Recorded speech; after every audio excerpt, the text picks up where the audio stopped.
Back Friday after online retailer. Haven't seen you in a long time. Yeah, it has been a long time. We spent most of the week together, as you know, at Online Retailer and then at the NORA's Elevate conference or Elevate Roundtable on Tuesday night.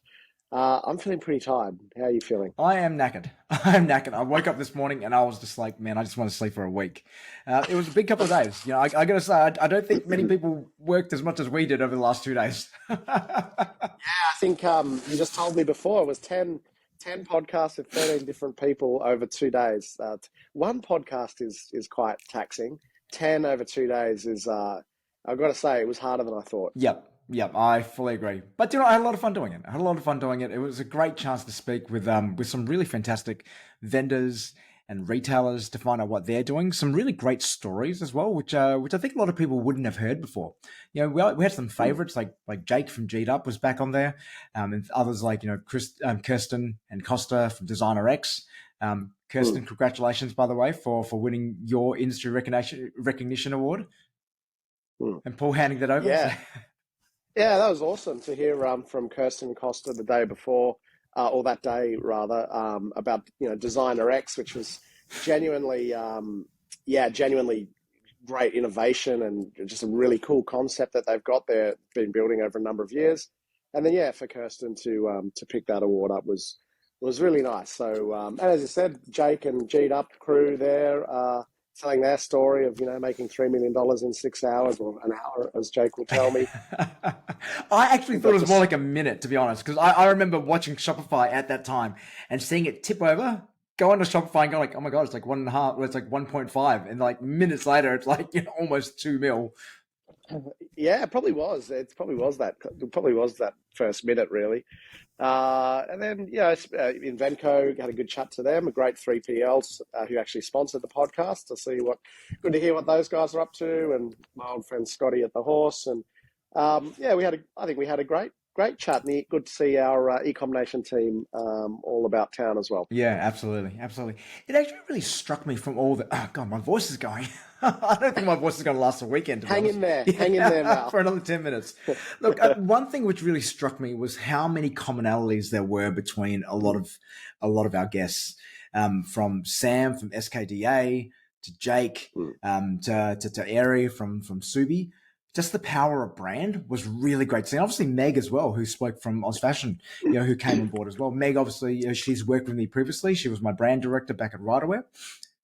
But just the power of brand and how all these brands, like those three in particular, like I just talked about, SKDA, G'd Up, Subi, have this relentless focus on what makes them special, what makes their brand special, and how they've been able to use it to create these great moats. Yeah, and to have brands which literally their customers get tattooed on themselves. It was funny to hear that. Yeah, and it was a theme, wasn't it?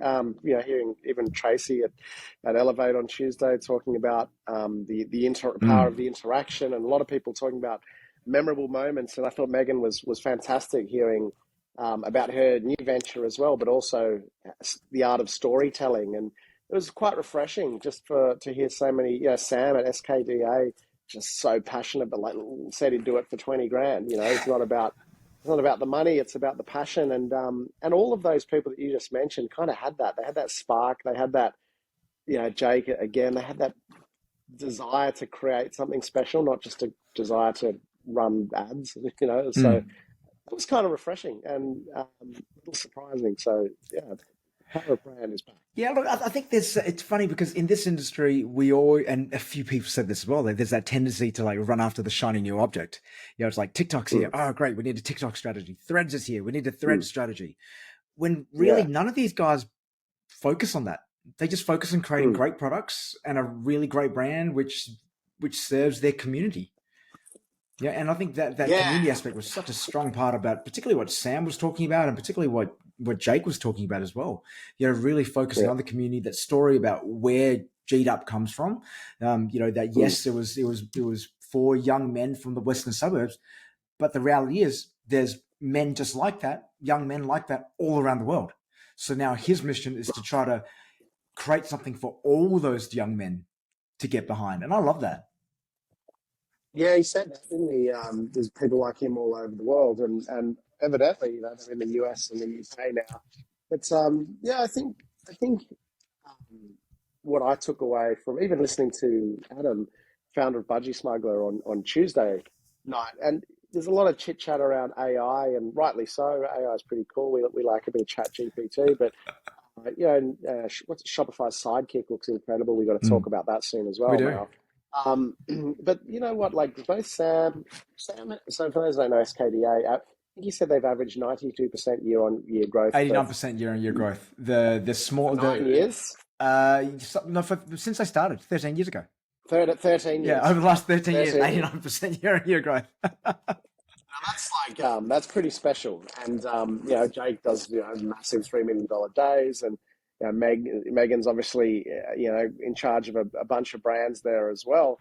These people weren't talking to us about AI; they were talking to us about basics, like you know creating community, Mm, closed community. There was a lot of talk about, and even Designer X talking about, their community of women who are, or people that are selling dresses, and mm. there was a lot of that community talk, which I found really, really refreshing. So, yeah, I Yeah. think it's all about going back to basics. But even on the technology side, like speaking with Alyssa from Alyssa from Board Riders, Simon from or ex Harris Scarf, and Airy as Mm, well, when they were talking about their tech stacks at Subi, Board Riders, mm, etc. Even then, it was really refreshing to hear that it wasn't about adding on a million and one things. Matter of fact, they were all deliberately talking about scaling things back and simplifying. And that was great to hear from Alyssa as well about mm, Alicia, about how they wanted to focus things around the customer. How are they going to create the best experience for the customer and really scaling back that tech stack? So that was great to mm, hear too. Looking at how Jordan from Big Commerce was talking about what they're doing, particularly to service the mid market, to make it really easy for mid market to enterprise, to really scale their e-commerce operations, and also we're using tools like Avalara as well, to help you do that by mm, focusing just on simplicity rather than mm, overcomplicating things, making things bigger than Ben-Hur, but really just stripping it back, going like, what do we actually need for the customer? And I think going back to Elevate mm, as well, that's also some of the conversations which are Tal led around around AI too. But what's the mm, practical implementation of AI? Where do we use AI? And it's like we don't know where that's going yet, but you got to figure out how it's going to fit within your business, how it's going to serve your customer, how it's going to help mm, your internal teams, rather than chasing after like some shiny application which you see someone talk about on LinkedIn and then wasting all your time going mm, down the rabbit hole. It's just focusing mm. on your customer first, because I think if you focus on your customer first, it's very hard to go wrong. Yeah, agreed. Product, customer, brand first. I think, yeah, it was interesting hearing a bit of that healthy debate, wasn't it? Alicia was really interesting talking about board riders and moving to Shopify, and really interested to hear her talk about the fact that she wants basically nothing custom. Mm, And that was really, for me, that was really refreshing. I was like, well, that's why people go to Shopify. These are, Board Rise a major retailer, multi-channel retailer, moving to Shopify for simplicity. Not to do less stuff, but just to do heaps of cool stuff really simply. I thought was great. And that again reminds me a little bit of Adam from Budgie Smuggler, who was really challenging that thought that around bots and so on, and kind of just by saying, yeah, but it's just nice mm, for us to talk to our customers. mm. And if you think about Budgie Smuggler, that's their whole thing, right? Their whole tone of voice, which is pretty hard to replicate using AI. I don't know. Give it 12 to 18 months. You never know. You never know. It was actually kind of fresh. I met Adam and Nathan's sister, and who's nothing like them at all. I mean that with all due Yes, respect to the boys, but yes, absolutely. Shout out to Alex there. She's great, and BJ, general manager, does a great job as well. But these are the great brands that were floating around. We're pretty lucky actually to speak to so many terrific Mm, retailers over 2 days and just hear what they're all up to. It was actually a bit of quite a buzz. Yeah, it certainly was. It certainly was. But I think the whole conference was a real buzz. To see, I don't obviously don't know the numbers, but to see that many retailers, that many vendors, a lot of Mm, new vendors as well coming into the Australian market, wanted to show their wares as well. It really says that mm, that we've got something here which the rest of the world is looking at. The rest of the world are looking to us, for mm, as a potential market for expansion, but also for inspiration as well. And I love mm, what NORA are also now doing as well, helping retailers grow into international markets. So there was a mm, bit of talk there as well around the global series, which they're doing. They're going to be doing some series mm. of dinners, I believe, in Singapore, which I think you and I are going to try to jag a ticket to. That'll be good. Yeah.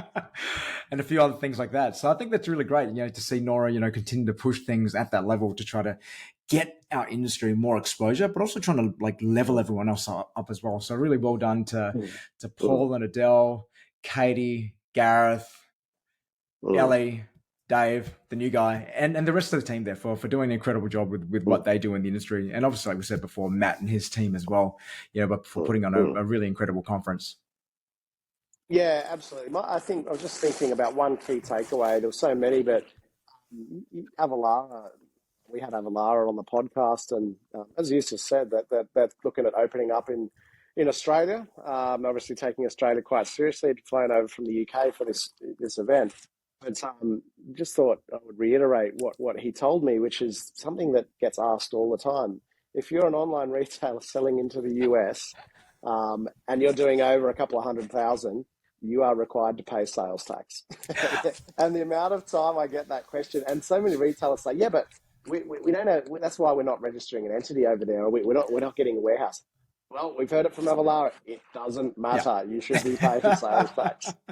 Yeah, absolutely. I didn't think we'd have that long a conversation around tax nexus. Yeah. It Yeah. was my fault. I opened the can of worms with this one, and I was just like, "Hey, so It's tell us good. about the tax nexus." And it was a great It's great. conversation. It was a great conversation because I know a lot of our clients, a lot of retailers we speak to, are talking about moving into the US. Actually, one of our big clients, Baby Boo, who actually won the International Conqueror Award last night at the Orioles. They have a huge US business. But again, this is all the things which all those businesses thinking about moving into the US. And Baby Boo use Avalara, so that's all looked after, which we helped set Mm. up, incidentally enough. But those sort of things, like, you need to start thinking about. So, and you can't just go into markets like the US, with your eyes closed, because if you do, you could get burnt on the back end. And it was interesting hearing Mm. him say that there were some retailers who he's aware of who are paying multi-million-dollar tax bills. Yeah, that's right. And they're back. Some of them are getting backdated. Mm. And I feel like retailers are kind of just waiting for somebody to get pinged. And so, and as we know at the moment, Australia and in the US, the governments are clawing back tax wherever they can. So I just feel a little bit nervous. Yeah, that's probably another discussion about the taxation system. Yeah, that's right. Yeah. Yeah, fantastic. So, any other highlights for the last few days? No, just heaps of new people. I think we had a great chat to. He's not new, but Charlie, director there at Love Yep. Honey, was really impressive, and great to see Sam at SKDA, and just fantastic to see people who have been around a long time, but just so many great Aussie online retailers, just getting at it, and it was pretty inspiring. It was really good, positive energy, and congrats to all those. I feel like every second person we spoke to was just doing something incredible, and yeah, it was just a real buzz. Yeah, could agree with you more, Paul. Well, can't say I'm going to miss you next couple of days. I'm going to be Paul free for a couple of days. I hope you have an early night. That is the plan. That is the plan, my friend. All right. Well, you have a great Good. weekend.